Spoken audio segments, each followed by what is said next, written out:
پھر بھی انہیں سرزنش نہیں کی جائے گی اور وہ کسی گرفت میں نہیں آئیں گے۔ اللہ تعالیٰ ان کے لیے کوئی تنگی نہیں فرمائیں گے۔ اللہ تعالیٰ سورۃ الانبیاء آیت 87 میں فرماتے ہیں، اس نے خیال کیا کہ ہم اسے پکڑ نہیں سکیں گے۔ مطلب یہ کہ ہم انہیں کوئی سزا نہیں کریں گے اور ان پر کسی طرح کی تنگی نہیں کریں گے، اور وہ سمندر کی طرف چل دیے۔ انہی دنوں میں عذاب الہی کی کچھ علامات نینوا بستی پر ظاہر ہونا شروع ہو گئیں۔ ایک بہت بڑا سیاہ بادل ان کی طرف بڑھنے لگا۔ اس بادل میں آگ کے شعلے دکھائی دینے لگے۔ ان لوگوں نے یہ بادل ان متعین دنوں میں سے پہلے ہی دن دیکھ لیا۔ اس کو دیکھتے ہی وہ سمجھ گئے کہ جس طرح سیدنا یونس علیہ السلام نے انہیں آگاہ کیا تھا، یہ عذاب ان پر نازل ہو کر رہے گا، اور جو عذاب سیدنا لوط علیہ السلام کی قوم پر آیا تھا وہ اس کے بارے میں بھی اچھی طرح جانتے تھے۔ وہ بستی ان کی بستی کے قریب ہی تھی، اس لیے وہ ڈر گئے۔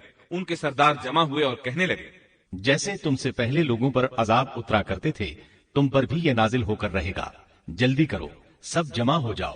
چنانچہ انہوں نے اس بات پر اتفاق کر لیا کہ سیدنا یونس علیہ السلام نے بالکل سچ فرمایا تھا۔ اللہ کی قسم، یہ بالکل وہی عذاب ہے، تم اللہ کے عذاب سے نجات نہیں پا سکو گے۔ اس سے بچنے کی ایک ہی صورت ہے کہ تم ایمان لے آؤ اور توبہ کر لو۔ اس طرح وہ سب کے سب ایمان لے آئے، لیکن سیدنا یونس علیہ السلام وہاں موجود نہیں تھے۔ ان کی عدم موجودگی میں یہ سب کے سب یعنی 1,20,000 افراد ایمان لے آئے۔ انہوں نے پیوند لگے کپڑے پہنے اور اللہ کے حضور عاجزی، انکساری اور آہوزاری شروع کر دی۔ رونے لگے، اللہ سے بخشش مانگنے لگے، پھر اسی حالت زار میں باہر کھلے میدان کی طرف نکل آئے۔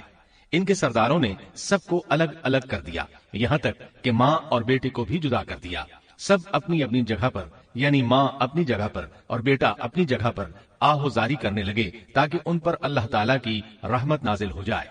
یہ عذاب 3 دن تک ان کے سروں پر منڈلاتا رہا، اور یہ بھی مسلسل آہوزاری کرتے رہے، اپنی عاجزی ظاہر کرتے رہے، معافیاں مانگتے رہے۔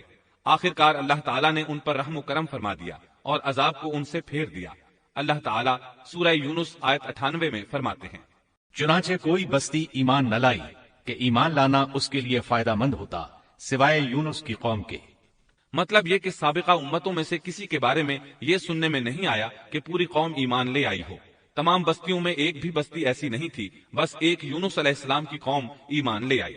اللہ تعالیٰ سورہ یونس آیت 98 میں فرماتے ہیں، جب وہ ایمان لے آئے تو ہم نے رسوائی کے عذاب کو دنیاوی زندگی میں ان پر سے ٹال دیا اور ان کو ایک وقت تک کے لیے زندگی سے فائدہ اٹھانے کا موقع دیا۔ مطلب یہ کہ ہم نے انہیں دنیاوی زندگی کا لطف اٹھانے کا موقع دیا۔ اب اس قوم پر قیامت کے دن تک عذاب نہیں اترے گا۔ علامہ ابن کثیر رحمت اللہ علیہ فرماتے ہیں، اس آیت کریمہ کا مفہوم یہ ہے کہ کسی بستی کے تمام باشندے کسی نبی پر کبھی ایمان نہیں لائے، یا تو سب نے کفر کیا یا پھر اکثر نے کفر کیا۔ لیکن یونس علیہ السلام کی قوم واحد ایسی قوم ہے جو تمام کی تمام عذاب الہی کے آثار دیکھ کر ایمان لے آئی۔ سابقہ ادوار میں جتنی بھی بستیاں گزری ان میں اہل ایمان کے ساتھ یا تو کفار رہے ہیں یا ان میں منافقین بھی رہے ہیں، سوائے یونس علیہ السلام کی قوم کے، وہ سب کے سب کافر تھے، پھر سب کے سب ایمان لے آئے۔ یہ اللہ تعالیٰ کے عجائبات میں سے ہے اور اس کی قدرت اور رحمت کی نشانیوں میں سے ہے۔ اب دوسری طرف کی سنیے، یونس علیہ السلام کو کچھ معلوم نہیں تھا کہ ان کی قوم کے ساتھ کیا ہوا۔ آپ تو غصے کی حالت میں بستی سے نکل کر سمندر کی طرف چلے آئے تھے۔ آپ ایک کشتی کی طرف آئے، اس میں سواریاں اور ساز و سامان لدا ہوا تھا۔ اللہ تعالیٰ سورۃ الصافات آیت 140 میں فرماتے ہیں، جب وہ بھاگ کر بھری کشتی پر پہنچے، کشتی روانہ ہوئی، موجیں اٹھیں، سمندر میں طغیانی آئی، یوں لگتا تھا کہ بس ابھی غرق ہوئے۔ کہنے لگے، بوجھ ہلکا کرو، اپنا ساز و سامان سمندر میں پھینک دو۔ چنانچہ انہوں نے اپنا ساز و سامان سمندر میں پھینک دیا۔ اس طرح کشتی کچھ ہلکی ہو گئی، لیکن ضرورت کے مطابق ہلکی نہ ہو سکی۔ اب وہ کہنے لگے، کسی کو سمندر میں گرانا ضروری ہے تاکہ کشتی مزید ہلکی ہو جائے، ورنہ یہ ڈوب جائے گی۔ جلدی کرو، قرع ڈالو۔ جس کے نام کا قرع نکلتا جائے اسے سمندر میں گراتے جاؤ اور بار بار یہ عمل دہراتے جاؤ یہاں تک کہ کشتی ہلکی ہو جائے۔ چنانچہ قرع ڈالا گیا۔ سب سے پہلے یونس علیہ السلام کا نام نکلا۔ سب کہنے لگے، نہیں، یہ تو ایسے نہیں ہیں، ان کے چہرے پر تو سجدوں کے نشانات ہیں، انہیں رہنے دو۔ پھر قرع ڈالا۔ چنانچہ پھر قرع ڈالا گیا، پھر انہی کا نام نکلا۔ سب نے تعجب کیا۔ تیسری مرتبہ پھر قرع ڈالا گیا، اس بار پھر یونس علیہ السلام ہی کا نام نکلا۔ اللہ تعالیٰ سورۃ الصافات آیت 141 میں فرماتے ہیں، پھر قرآن اندازی ہوئی تو یہ مغلوب ہو گئے۔ ہر بار انہی کا نام نکلا۔ آخر کار ان لوگوں نے انہیں پکڑ کر سمندر میں گرا دیا۔ تو پھر انہیں مچھلی نے نگل لیا۔ حوت بڑی مچھلی کو کہتے ہیں۔ اللہ تعالیٰ نے حوت کو القاء فرمایا انہیں کھانا نہیں، نہ ان کے جسم کو کوئی گزند پہنچے۔ یہ اس مچھلی کو اللہ تعالیٰ کے احکامات تھے۔ اللہ تعالیٰ سورۃ الصافات آیت 142 میں فرماتے ہیں، تو پھر انہیں مچھلی نے نگل لیا اور وہ خود اپنے آپ کو ملامت کرنے لگے۔ یعنی وہ سمجھ گئے کہ بار بار جو ان کا نام قرآن اندازی میں نکلتا رہا ہے تو وہی مقصود ہیں، چنانچہ خود کو ملامت کرنے لگے، اور یہ ملامت توبہ کی ابتدا ہے کہ انسان خود کو ملامت کرتا ہے۔ اب یونس علیہ السلام مچھلی کے پیٹ میں تھے۔ اللہ کی قدرت، آپ مچھلی کے پیٹ میں 3 دن تک رہے۔ بعض روایات میں 7 دن اور زیادہ سے زیادہ مدت 40 روز آئی ہے۔ آپ نے مچھلی کے پیٹ میں اللہ تعالیٰ کو پکارا۔ اللہ سورۃ الانبیاء آیت 87 میں فرماتے ہیں، آخر کار وہ اندھیروں کے اندر سے پکار اٹھے۔ علماء نے یہاں 3 اندھیروں کا ذکر کیا ہے، مچھلی کے پیٹ کا اندھیرا، سمندر کا اندھیرا اور رات کا اندھیرا۔ گویا ان پر یہ سارے اندھیرے اکٹھے ہو گئے تھے۔ اللہ سورۃ الصافات آیت 143 اور 144 میں فرماتے ہیں، بس اگر یہ پاکی بیان کرنے والوں میں سے نہ ہوتے تو لوگوں کے اٹھائے جانے کے دن تک اس کے پیٹ ہی میں رہتے۔ مطلب یہ کہ اگر آپ اللہ تبارک و تعالیٰ کی تسبیح نہ بیان کرتے تو مچھلی کے پیٹ ہی میں رہتے۔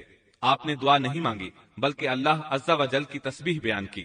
روایات میں یوں بھی آتا ہے کہ جب مچھلی آپ کو سمندر کی اتھاہ گہرائی میں لے گئی تو آپ وہاں آبی مخلوقات کی تسبیحات کی آوازیں سننے لگے۔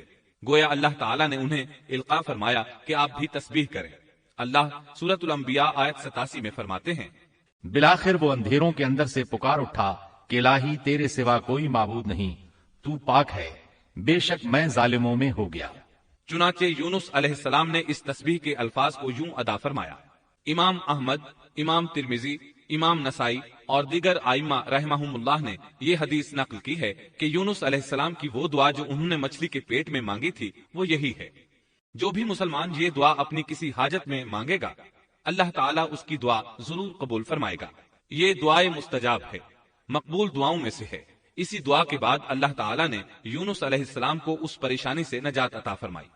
اللہ سورۃ الانبیاء آیت 88 میں فرماتے ہیں، تو ہم نے اس کی پکار سن لی اور اسے غم سے نجات دے دی، اور ہم ایمان والوں کو اسی طرح بچا لیا کرتے ہیں۔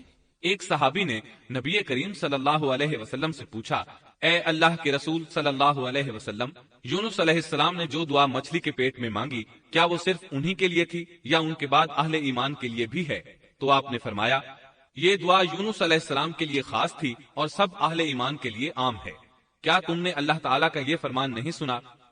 اور ہم ایمان والوں کو اسی طرح بچا لیا کرتے ہیں۔ جو بھی اس دعا کو پڑھے گا اللہ اسے رنج و غم سے نجات دیں گے۔ ایک قول کے مطابق تقریباً 40 روز آپ کی شب و روز یہی دعا رہی۔ اس مدت کے ختم ہونے پر اللہ تعالیٰ نے آپ کی دعا کو قبولیت بخشی۔ مچھلی ساحل پر پہنچی، انہیں کنارے پر ڈالا اور واپس چلی گئی۔ اس بات کو اللہ تعالیٰ نے سورۃ الصافات آیت 145 میں یوں بیان فرمایا ہے، بس اسے ہم نے چٹیل میدان میں ڈال دیا اور وہ اس وقت بیمار تھے۔ آپ وہاں اسی طرح لیٹے رہے۔ پھر اللہ کی قدرت سے آپ کے قریب ایک بیلدار درخت اگا، جیسا کہ سورۃ الصافات آیت 146 میں ہے، اور اس پر سایہ کرنے والا ایک بیلدار درخت ہم نے اگا دیا۔ اس کدو کے درخت کے متعلق مورخین کا کہنا ہے کہ اللہ تعالیٰ نے اس درخت کا انتخاب اس لیے فرمایا تھا کہ اس درخت کے پتے چوڑے ہوتے ہیں، ان کے سائے میں انہیں ڈھانپ دیا گیا تاکہ ہوا سے اذیت نہ پہنچے، اس لیے کہ ان کے جسم سے جلد اتر گئی تھی۔ پھر اس درخت سے خوشگوار خوشبو بھی آتی تھی، اس خوشبو نے انہیں فرحت بخشی۔ پھر کدو کی خوشبو میں ایک خصوصیت یہ تھی کہ حشرات الارض کو دور رکھتی ہے۔ اللہ تعالیٰ نے انہی خصوصیات کی وجہ سے اس بیلدار درخت کا انتخاب فرمایا تھا تاکہ آپ ہر طرح کی تکلیف سے محفوظ رہیں۔ یہ ہے اللہ کی قدرت، سبحان اللہ۔ اسی طرح مفسرین یہ بھی کہتے ہیں کہ اللہ تعالیٰ نے ان کے پاس ایک پہاڑی بکری بھیج دی، وہ آپ کے قریب آتی اور آپ کے سر کے اوپر اپنی ٹانگیں پھیلائے کھڑی ہو جاتی۔ اس طرح اس کے تھن آپ کے منہ میں چلے آتے اور آپ ان سے خواہش کے مطابق دودھ پیتے۔ یہ تھا آپ کا کھانا اور پینا۔ رفتہ رفتہ آپ کی حالت بہتر ہو گئی، توانا اور تندرست ہو گئے، پھر آپ اٹھنے کے قابل ہو گئے، اور یہ سب اللہ تعالیٰ کی مہربانی سے ہوا۔ جب آپ کی صحت لوٹ آئی تو اللہ تعالیٰ نے آپ کو پھر آپ کی قوم کی طرف بھیجا، جیسا کہ سورۃ الصافات آیت 148 میں ہے، اور ہم نے اسے 1 لاکھ بلکہ اور زیادہ آدمیوں کی طرف بھیجا، پس وہ ایمان لے آئے اور ہم نے انہیں ایک زمانے تک عیش و عشرت دی۔ وہ سب کے سب آپ پر ایمان لے آئے تھے۔ اللہ تعالیٰ نے اس قصے کے ذریعے نبی کریم صلی اللہ علیہ وسلم کو اشارہ فرمایا ہے کہ دعوت دیتے ہوئے اکتانا نہیں۔ اللہ سورۃ القلم آیت 48 میں فرماتے ہیں، اور مچھلی والے کی طرح نہ ہو جائیے۔ ان لوگوں کو دعوت حق دیتے رہیے، دیکھیے وہ سال ہر سال دعوت دیتے رہے لیکن اکتائے نہیں، ان سے مایوس نہیں ہوئے۔ ان کی پوری بستی میں سے ایک بھی ان پر ایمان نہیں لایا تھا، لیکن جب ان سے مایوس ہو گئے تو انہیں اللہ کے عذاب سے آگاہ کر دیا اور منہ پھیر کر چل دیے تو وہ سب کے سب ایمان لے آئے۔ اللہ تعالیٰ سورۃ القصص آیت 56 میں فرماتے ہیں، آپ جسے چاہیں ہدایت نہیں دے سکتے، بلکہ اللہ تعالیٰ ہی جسے چاہتا ہے ہدایت دیتا ہے۔ اس قصے میں بہت بڑا سبق ہے کہ کسی بھی حالت میں اللہ کی رحمت سے مایوس نہیں ہونا چاہیے اور نہ ہدایت کے معاملے میں اپنی ذات پر بھروسہ کرنا چاہیے۔ ہدایت تو بس صرف اللہ تعالیٰ ہی کی طرف سے ہے، آپ کے ذمے تو پیغام حق پہنچا دینا ہے۔ اللہ سبحانہ و تعالیٰ کے ذمے ہدایت سے نوازنا ہے۔ اللہ تعالیٰ نے انہیں پاک صاف بنا دیا، انہیں چن لیا۔ اللہ خود ہی سورۃ القلم آیت 50 میں وضاحت فرماتے ہیں، اسے اس کے رب نے پھر نوازا اور اسے نیک لوگوں میں کر دیا۔ امام مسلم نے ایک حدیث روایت کی ہے کہ نبی کریم صلی اللہ علیہ وسلم نے فرمایا، تم میں سے کوئی شخص ہرگز یہ نہ کہے کہ میں یعنی محمد یونس بن متا سے بہتر ہوں، یعنی یوں نہ کہے کہ میں سیدنا یونس علیہ السلام سے افضل ہوں، وہ اس طرح کہ وہ تو اپنی قوم کے ایمان لانے سے مایوس ہو گئے تھے اور میں مایوس نہیں ہوں۔ اس طرح بالکل نہ کہے، کیونکہ بالآخر اللہ تعالیٰ نے آپ کو چن لیا اور برگزیدہ بنا لیا اور صالحین میں داخل کر لیا۔ اس واقعے میں نبی کریم صلی اللہ علیہ وسلم کو جو ہدایت دی گئی ہے اس کا ذکر سورۃ القلم آیت 41 میں آتا ہے، پس تو اپنے رب کے حکم کا صبر سے انتظار کر اور مچھلی والے کی طرح نہ ہو جا۔ مطلب یہ کہ یونس علیہ السلام کی مانند نہ ہو جائیے جو اپنی قوم کے ایمان لانے سے مایوس ہو گئے تھے۔ یقیناً دین کی دعوت اور حق کے پرچار میں یہ بہت عظیم سبق ہے کہ داعی اللہ کو کبھی مایوس نہیں ہونا چاہیے۔ یونس علیہ السلام کا قصہ ختم ہوا اور اب ہم آپ کو سناتے ہیں ذوالکفل علیہ السلام کا قصہ۔ قرآن عزیز میں ذوالکفل علیہ السلام کا ذکر 2 سورتوں یعنی سورۃ الانبیاء اور سورہ صاد میں آیا ہے، لیکن دونوں سورتوں میں صرف نام مذکور ہے، مختصر و مفصل کسی قسم کے حالات کا کوئی تذکرہ نہیں ہے۔ سورۃ الانبیاء آیت 85 اور 86 میں اللہ تعالیٰ فرماتے ہیں، اور اسماعیل اور ادریس اور ذوالکفل یہ سب صابر لوگ تھے، ہم نے انہیں اپنی رحمت میں داخل کر لیا، یہ سب لوگ نیک تھے۔ اللہ تعالیٰ سورہ صاد آیت 48 میں فرماتے ہیں، اسماعیل، یسع اور ذوالکفل کا بھی ذکر کر دیجئے، یہ سب بہترین لوگ تھے۔ ذوالکفل علیہ السلام کے متعلق جس طرح قرآن مجید نے نام کے سوا کچھ ذکر نہیں فرمایا، اسی طرح نبی اکرم صلی اللہ علیہ وسلم سے بھی ان کے متعلق کچھ منقول نہیں ہے، لہٰذا قرآن و حدیث کی روشنی میں اس سے زیادہ کچھ نہیں کہا جا سکتا کہ ذوالکفل علیہ السلام اللہ کے برگزیدہ نبی اور پیغمبر تھے اور کسی قوم کی ہدایت کے لیے مبعوث ہوئے تھے۔ قرآن و سنت میں اس سے زیادہ سکوت ہے۔ باقی رہا سیر و تواریخ میں ان کا ذکر، تو کافی تفتیش و جستجو کے بعد بھی ہمیں اس سلسلے میں ایسی ٹھوس معلومات نہیں مل سکی جن کے ذریعے سے ذوالکفل علیہ السلام کے حالات و واقعات پر مزید روشنی پڑ سکے۔ چنانچہ تورات بھی خاموش ہے اور اسلامی تاریخ بھی۔ البتہ ابن جریر رحمۃ اللہ علیہ نے مشہور مفسر تابعی مجاہد رحمۃ اللہ علیہ سے ان کے متعلق ایک قصہ نقل کیا ہے۔ اسی طرح امام ابن ابی حاتم نے اسی قصے کے قریب کچھ آثار عبداللہ بن عباس اور ابو موسیٰ اشعری رضی اللہ عنہم سے نقل فرمائے ہیں۔ یہ طویل روایات ہیں۔ ان میں ہے کہ ابن عباس اور ابو موسیٰ اشعری رضی اللہ عنہم فرماتے ہیں کہ ذوالکفل نبی نہیں تھے بلکہ وہ ایک نیک اور صالح آدمی تھے، لیکن ایک تو یہ روایات سند کے اعتبار سے ضعیف ہیں، دوسرا یہ کہ ابن عباس اور ابو موسیٰ رضی اللہ عنہم جیسے جلیل القدر صحابہ اور مجاہد رحمۃ اللہ علیہ جیسے عظیم تابعی سے یہ ناممکن ہے کہ وہ ذوالکفل علیہ السلام کے متعلق یہ فرمائیں کہ وہ نبی نہیں بلکہ ایک نیک مرد تھے۔ شاہ عبد القادر رحمۃ اللہ علیہ کا موقف ہے کہ ذوالکفل ایوب علیہ السلام کے بیٹے تھے اور انہوں نے اللہ کی خاطر کسی آدمی کی ضمانت دی تھی جس کی پاداش میں ان کو کئی برس قید کی تکالیف برداشت کرنا پڑی۔ چنانچہ شاہ صاحب اپنی تفسیر موضح القرآن میں لکھتے ہیں کہ ذوالکفل ایوب علیہ السلام کے بیٹے تھے، ایک شخص کے ضامن ہو کر کئی برس قید رہے اور اللہ کی خاطر یہ مشقت سہی۔ موجودہ دور کے بعض مفسرین کا خیال ہے کہ ذوالکفل حزقیل علیہ السلام کا لقب ہے۔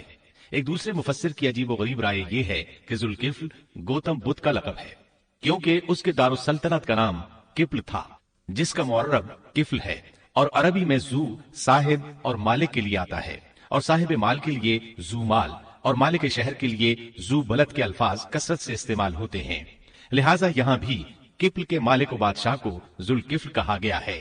اس مفسر نے یہ بھی دعویٰ کیا ہے کہ گوتم بدھ کی اصل تعلیم توحید اور حقیقی اسلام ہی کی تعلیم تھی، مگر اس کی موجودہ صورت